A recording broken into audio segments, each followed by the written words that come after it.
ইসলাম ধর্মের প্রথম কারিশমা হলো রব্বানিয়া। এই ধর্ম মন মস্তিষ্ক পোষিত ধর্ম নয়, রব নিজেই ধর্ম সিলেক্ট করেছে, ঠিক কি না? ইসলাম ধর্মের দ্বিতীয় কারিশমা হলো ইনসানিয়া। এটা মানবতার ধর্ম। সবার উপরে মানুষ সত্য, তাহার উপরে নাই। শুনেন নাই? সবার উপরে কি সত্য?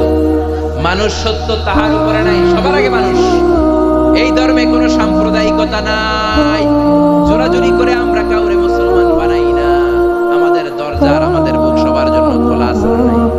এজন্য আল্লাহ বললেন লা ইকরাহা ফিদ্দীন, ইসলামে জোরাজুরি নাই, সাম্প্রদায়িকতা নাই, সাম্প্রদায়িক সম্প্রীতি আছে। লা ইকরাহা ফিদ্দীন, ইসলামে কোনো বাড়াবাড়ি নাই। এই ইসলামের ভেতরে কোনো ধরনের জোরাজুরি নাই। হিন্দু ভাইদের সাথেও বাংলাদেশে আমাদের ভালোবাসা আছে না নাই? কথা কয় না, হিন্দুদের সাথে আমাদের ভালোবাসা আছে না নাই? আমরা যখন তাফসীর মাহফিল দেই, হিন্দুরা ঢোল বাজায় না। আবার হিন্দুরা যখন সরস্বতী পূজার ডাক দেয়, আমরাও তাফসীর মাহফিলের ডাক দেই না। এজন্য ভালোবাসা দিয়ে দিয়েছে কি? ইসলাম বলে সবার উপরে মানুষ সত্য, তাহার উপরে নাই। সবার আগে মানুষ, মানুষের মর্যাদা সবচেয়ে বেশি দিয়েছে কে? এজন্য ইসলাম বলে ইসলামে কোনো জোরাজুরি নাই। আমাদের ধর্মে যে কেউ প্রবেশ করতে পারে, ঠিক কিনা? এ ধর্ম হচ্ছে ইনসানিয়া, মানবতার ধর্ম, হিউম্যানিটেরিয়ান রিলিজিয়ন। এই ধর্মটা হচ্ছে মানবতার ধর্ম। আল্লাহ বললেন ওয়ালাকাদ কাররামনা বানি আদম, বনি আদমকে সবচেয়ে সম্মান দিয়েছে কে? আমাদেরকে আশরাফুল মাখলুকাত বানিয়েছে কে? আল্লাহ আপনাদের জোর করে মুমিন হতে কোনোদিন বলেন না। আল্লাহ বললেন ফামান শাআ ফালইউমিন ওয়া মান শাআ ফালইয়াকফুর। যার মন চায় মুমিন হও, যার মন চায় কাফের হও। জোরাজুরি নাই, কিন্তু কাফের হয়ে কবরে গেলে কিল আছে না নাই? ওইটা আছে, কিন্তু জোরাজুরি নাই। লা ইকরাহা ফিদ্দীন, দ্বীনের মধ্যে জোরাজুরি নাই। সবার উপর মানুষ সত্য, তাহার উপরে নাই। সুবহানাল্লাহ। আমাদের ধর্মটা হচ্ছে মানবতার ধর্ম। বিশ্বনবী একটা লাশ দেখলেন, খাটিয়াতে করে লাশ নিয়ে যাওয়া হয়। লাশ দেখে বিশ্বনবী দাঁড়িয়ে গেলেন। এক সাহাবী বললেন ইয়া রাসূলুল্লাহ, এটা তো ইন্নাহু ইয়াহুদি। আপনি দাঁড়াইলেন, বিশ্বনবী বলেন আওয়ালাইসাত নাফসান, ইহুদি হোক, এটা কি মানুষ নয়? এটা কি মানুষ নয়? এটা কি মানুষের আত্মা না? ইহুদি হোক, খ্রিস্টান হোক, নাস্তিক হোক, আস্তিক হোক, মানুষের মর্যাদা ইসলামে আছে না? সুবহানাল্লাহ পড়ে ৬০ জন খ্রিস্টান পাদ্রী আসছে মদিনাতে ভিজিট করার জন্য। কয়জন? জোরে বলেন কয়জন? ৬০ জন খ্রিস্টান পাদ্রী এসেছে মদিনার বাজার পরিদর্শনের জন্য। বাজার ৬০ জন এসেছে। মদিনাতে কোনো জেলখানা নাই। ৬০ জন খ্রিস্টান পাদ্রী মনে মনে ভাবলো, কেমন করে, কেমন সুন্দর রাষ্ট্র মুহাম্মদ বানালো, ওই রাষ্ট্রে নাকি জেলখানা নাই। বলেন তো, গোটা বিশ্বে প্রায় ২০০টা দেশ, এমন কোন দেশ পৃথিবীর মধ্যে এখন আছে নাকি যে এই দেশে জেলখানা নাই? জেলখানা ছাড়া কোন দেশ আছে? বিশ্বনবী মদিনাতে রাষ্ট্র প্রতিষ্ঠা করলেন, জেলখানা নাই। খ্রিস্টানরা শুনে তো অবাক, কেমন করে জেলখানা না থাকে? ওরা কি মারামারি করে না? ওরা কি জমিলে কোপাকুপি করে না? ওদের মধ্যে কি পিটাপিটি নাই, হরতাল নাই? জেলখানা নাই কেমনে? কারণ সমাজের মধ্যে চোর থাকে, গুন্ডা থাকে, বাটপার থাকে, ডাকাত থাকে। এদেরকে আটকে রাখার জন্য জেলখানার দরকার আছে না? কিন্তু বিশ্বনবী মদিনাতে স্টেট প্রতিষ্ঠা করলেন, ওই স্টেটে জেলখানা নাই। দেখার জন্য ৬০ জন নাজরান থেকে খ্রিস্টান পাদ্রী এসেছে। মানে খ্রিস্টান ৬০ জন বড় মুফাসসিরে কোরআন, বুঝতে পারছেন তো? ৬০ জন খ্রিস্টান খতিব, ৬০ জন খ্রিস্টান ইমাম এসেছে। কি দেশ মুহাম্মদ বানাইলো জেলখানা নেই দেখার জন্য? এসে মসজিদে নববীর পূর্ব দিকে অবস্থান করতে শুরু করেছে। মসজিদে নববীর পূর্বে হচ্ছে বাজার। যারা মক্কা মদিনায় গিয়েছেন তারা দেখবেন মসজিদে নববীতে দক্ষিণ দিকে নামাজ পড়ে। মসজিদে নববীতে নামাজ পড়লে দক্ষিণ দিকে পড়বেন। আমরা বাংলাদেশিরা পড়ি পশ্চিম দিকে। আমি মিশরে ছিলাম ৫ বছর, আমরা নামাজ পড়তাম পূর্ব দক্ষিণ উত্তর কোনো বিষয় না। কেবলা যেদিকে,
সবাই মসজিদে চলে যায় নামাজ পড়ে। 60 জন খ্রিস্টান পাদ্রীর প্রধান পাদ্রী বলল, যাও মোহাম্মদরে বলো নাজরান থেকে এসে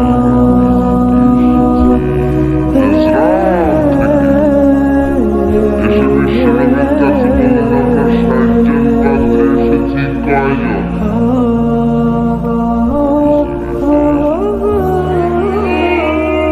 বিশ্বনবীর কাছে এসে বললেন, আমরা আপনার শহর ভিজিট করতে এসেছি, আপনার সাথে মিটিং করতে এসেছি।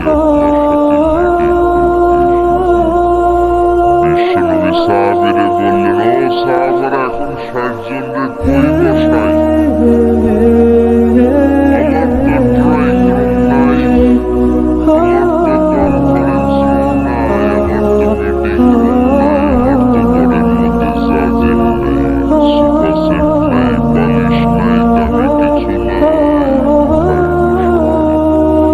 এক সাহাবী বললেন, ইয়া রাসূলুল্লাহ, ইয়া হাবিবাল্লাহ, জোহরের নামাজ শেষ হয়েছে, সূর্য ঢলতে শুরু করেছে, এখনই পাহাড়ের ছায়া পাওয়া যাবে, চলেন না 60 জন খ্রিস্টানকে নিয়ে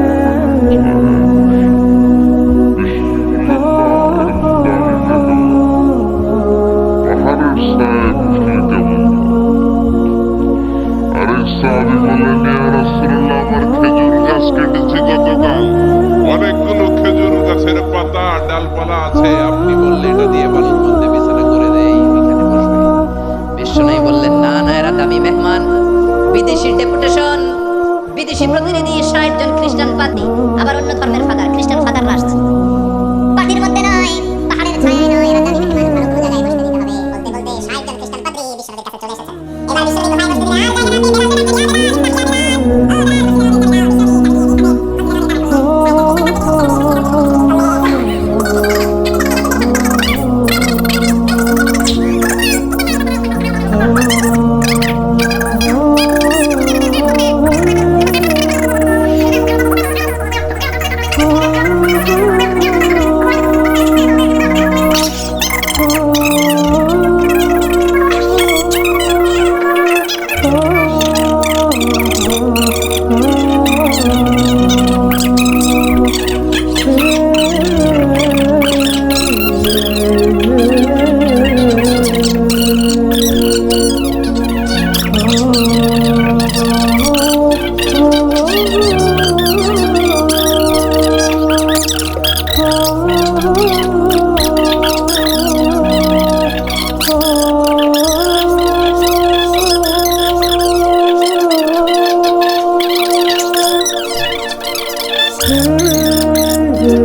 হিন্দু ধর্মের একটা নিয়ম আছে, আপনি হিন্দু হলে গোমূত্র পান করতে হবে। মানে গরুর পেশাব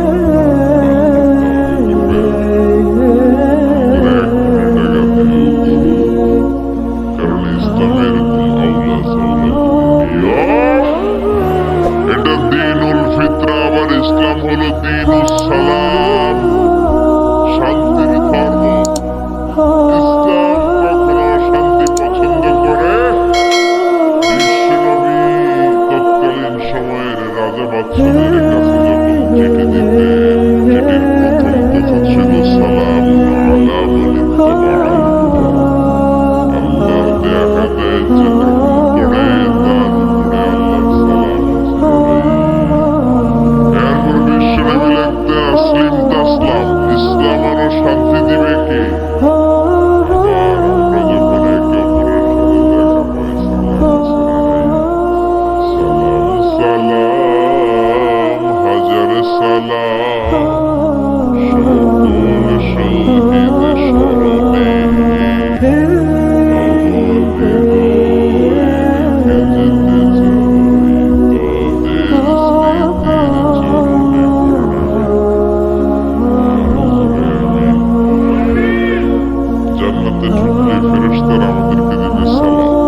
হচ্ছে দীনুস সালাম, আবার ইসলাম হলো দীনুল ওয়াসাতিয়াতি ওয়াল ই'তিদাল, balanced religion ever in the world, ভারসাম্যপূর্ণ, ব্যালেন্সড।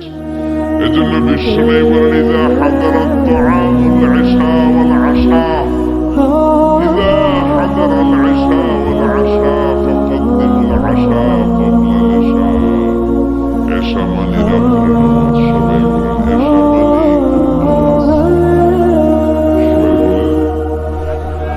এশা মানে রাতের নামাজ, আর আশা মানে রাতের খাবার। আশা মানে কি? বিশ্বনবী বললেন এশার নামাজ আর রাতের খাবার যদি একসাথে তোমাদের সামনে এসে যায়, এশার নামাজের আগে বুঝতে পেরেছেন? বুঝেন নাই?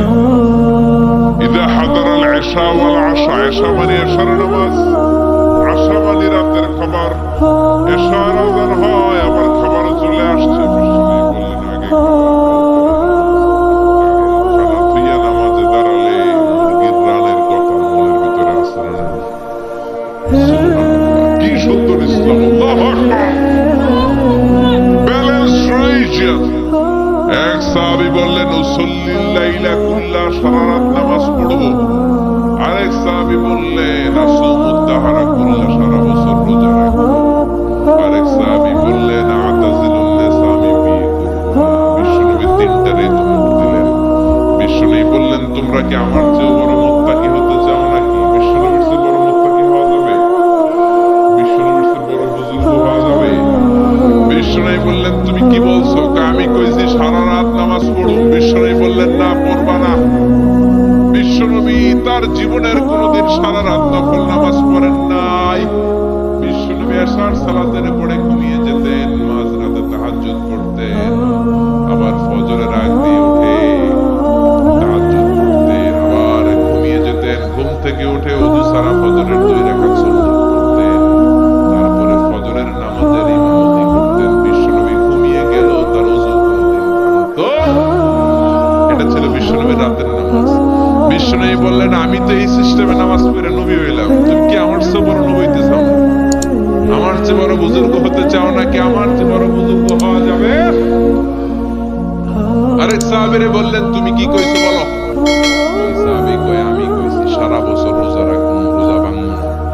বিশ্বনবী বললেন আমি নবী হয়ে তো সারা বছর ঘুমাইয়া খাই, আমার তো নবীগিরিতে কোনো সমস্যা হয়?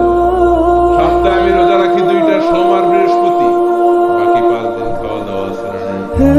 আবার মাসে রাখি 3টা, 13, 14, 15 আইয়ামুল বীজের রোজা, বাকি 23 দিন আমি শুধু খাই। সুবহানাল্লাহ। আমি নবী হয়ে খাইতে পারি, তুমি কোন আল্লাহর ওলি হইছো? বেশি রোজা রাখতে চাইলে দাউদ নবীর সিস্টেমে রাখবা। দাউদ নবী একদিন রোজা রাখতেন, একদিন ভাঙতেন, এরপরের দিন রোজা রাখতেন, এরপরের দিন রাখতেন না, তারপরের দিন রোজা, আবার তারপরের দিন রাখতেন না। ঠিক না?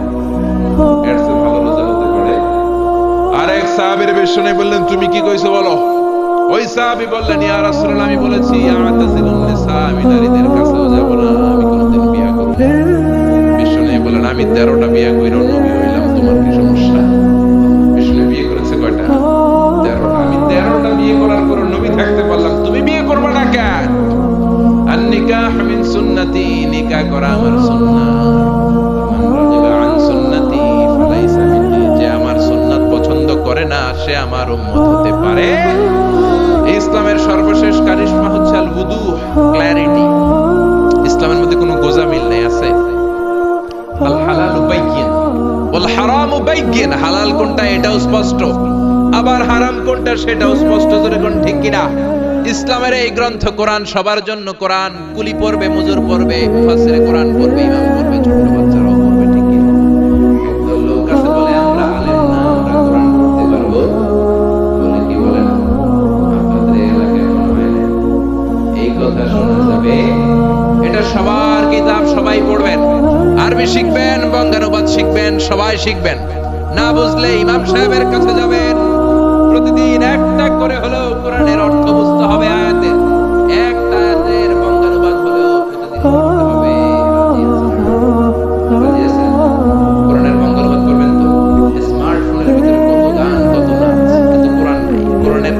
কোরআনের অ্যাপস বেরিয়েছে, আপনি বাসে চড়তেছেন, হাঁটতেছেন, বসে বসে কোরআনের অর্থগুলো বলবেন। আল্লাহ তাআলা কি বললো শুনতে মনে চাই কি যায় না। কোনো গোজামিল নাই। আজারি সাহেব গোজামিল দিয়ে ওয়াজ করলে পরে খবর আছে না নাই? আজারি সাহেব আমরা জিজ্ঞেস করবো এটা পাইছেন কই? খতিব সাহেব যদি উল্টা পাল্টা বলে, আপনি কোরআনে যদি দেখেন খতিব সাহেব উল্টা বলছে, ধরার সুযোগ আছে না নাই? কোনো গোজামিল ইসলামে নাই। ক্ল্যারিটি, সুস্পষ্ট, নাকিয়াতুন বাইদা, জলজলে সূর্যের মতো ইসলামটারে বিশ্বনবী রেখে গিয়েছেন। জোরে কোন ঠিক কিনা? হিন্দু ধর্মের প্রতি শ্রদ্ধা রেখেই বলি, হিন্দু ধর্মের জাত প্রথা আছে না নাই? নিম্ন বর্ণের হিন্দুরা বেদ ধরতে পারে না,